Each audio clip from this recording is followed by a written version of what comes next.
What plugins should you buy during your first year in music production? Today, we're going to answer that loaded question. Hello, fellow producer. This is Onesto, and I make tutorials that motivate you to create. In my first year of music production, I made so many mistakes. I prioritized the wrong thing almost like every single day. And worst of all, I just drowned myself in so many different third-party plugins. In this video, I'm going to save you from that last one.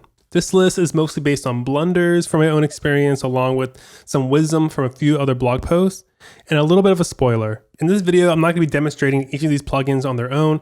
That would just take way too long, be the longest video ever. So instead, I'm going to be recommending to you what you should focus on learning and buying during your first year. So I'm dividing these plugins into 6 categories. You got instruments, just things that make sounds and noise, EQs, saturation and distortion, dynamics, effects, and then bundles, suites, and subscriptions. All right, before we begin, a few caveats. These plugins are just recommendations. You can disagree with me, or you can agree with me. This isn't a buy these or fail kind of list. You can make killer tracks with just stock plugins. Please don't at me, I'm just trying to help. And finally, I stand by these recommendations and believe that following this video can help make your first year much easier than it was for me. All right, let's talk about these plugins. In year 1, it's gonna feel like you're encountering something new every single day. So I want you to pace yourself and resist buying tons of plugins. Ideally, you wanna buy as few plugins as possible in that first year and instead focus your time and energy on learning the fundamentals of music production, which in itself is very deep and very wide, especially when it comes to synths and sound design. Serum, Pigment, and Vital are some great synths to consider for your first year. I strongly recommend you just choose one. Only choose one, learn everything about it, and learn how you can use that synth for sound design. I call these 3 plugins out because they're all very visual synths. So it's easy to understand what's happening and why it's happening. For me, I chose Serum at the beginning. I love it. I'm still learning how to master it. It's definitely the most popular of the bunch. Pigments is a newer synth. It can do a lot of what Serum can do. I see it as an underrated and like the underdog compared to Serum. I don't have it, but I plan on getting it later this year. And then Vital is the newest synth out of these 3, and it's free to use. And producers right now are just amazed at how good a free plugin can be. So definitely check that out. If budget's an issue, get Vital and you'll learn tons from it. Okay, so EQ, this might be a little bit of a letdown for EQ, but I think for your first year, you should just use your stock EQ, use your stock filter for that first year of music production. This is not because I don't think EQ is important. EQ is highly important for mixing and sound design. And I know there's a lot of great looking feature-filled EQ plugins out there, but save that for next year. For now, learn all you can about subtractive and additive EQ. And I really want you to know how to use an EQ as a corrective and a creative tool before we start to get into the nitty-gritty of what makes EQs different from one another. All right, saturation and distortion. Saturation and distortion, it's pretty simple for your first year. I recommend, once again, just using your stock plugins. But one plugin to buy is Soundtoys Decapitator. I really like Decapitator because it sounds great and it's also very simple, it's a very straightforward plugin to use. It will start to give you a taste of what saturation and distortion can bring. Also, I think that just learning the basics of saturation is enough to get you by in your first year. I encourage going deeper into saturation and distortion in your second or third year, since right now in your first year, there's like way more critical things to learn, like how to use a synth or just how to use an EQ, to name a few. All right, moving on to dynamics and compression. Okay, I feel like compression is really important, but it's also overrated at the same time. It's weird. It's also a confusing concept to understand at first. It took me a long time. I'm going to say like years to like really start to understand why compression is a thing and why I should care about it. So because it can be like a pretty big concept to wrap your mind around, I recommend just starting with your stock compressor, learn the basics of compression, and then also learn how to use sidechain compression with your stock plugins, and because that's a really important thing to learn how to do. But then I have a few more plugins you should check out that are mostly free or cheap. Okay, get OTT. OTT stands for over the top. It's an aggressive form of upward or downward multiband compression, and it's used a ton in electronic music. If you're an Ableton user, it's a stock plugin already. If you don't use Ableton, you're in luck because it's free. You can just get it from Xfer Records or Xfer Sounds. Xfer Records. And 2 more plugins I recommend is Fresh Air and Lux. I feel like these plugins fit best in this category. I feel like the simplicity of both of these plugins is great for a first year music producer. Fresh Air is free from Slate Digital and Lux is $20 from Cleveground.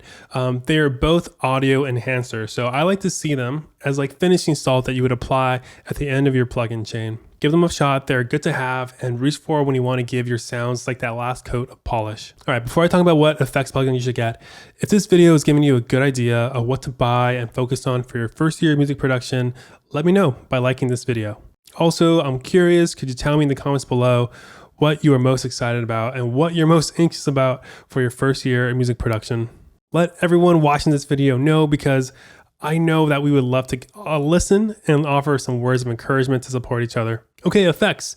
Well, you probably don't have to guess this, but first start off with your stock effects, particularly the chorus, flanger, and phaser. Focus on these three because they're all really similar to one another. They're part of like the modulation family. And when you're starting off in music production, you aren't really sure which of these three are going to be your favorite. It can be just one of them. It can be all three of them, maybe even none of them. So start off with your free stock plugins of your chorus, flanger, and phaser. Get familiar with what each one does. And if you really like one effect in particular, then you can do some research and invest some money in that effect. When it comes to reverb and delay, there are a few cheap third-party plugins you should check out. For reverb, look at Valhalla. I feel like every bedroom producer has at least two of the reverbs.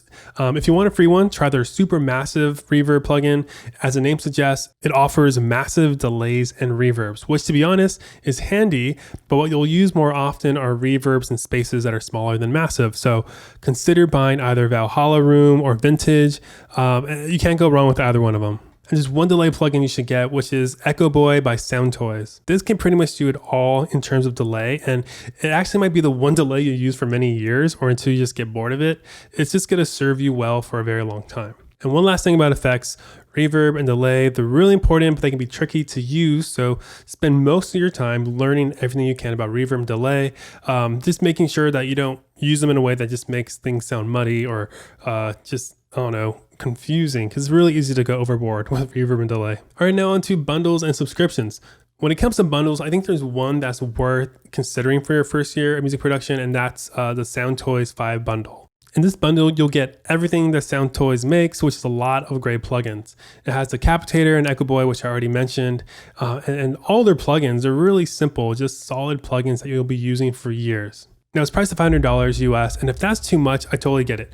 It was way too much for me too when I first started out. But what's great is that they have sales all throughout the year that will take at least $150 off the bundle, making it $350.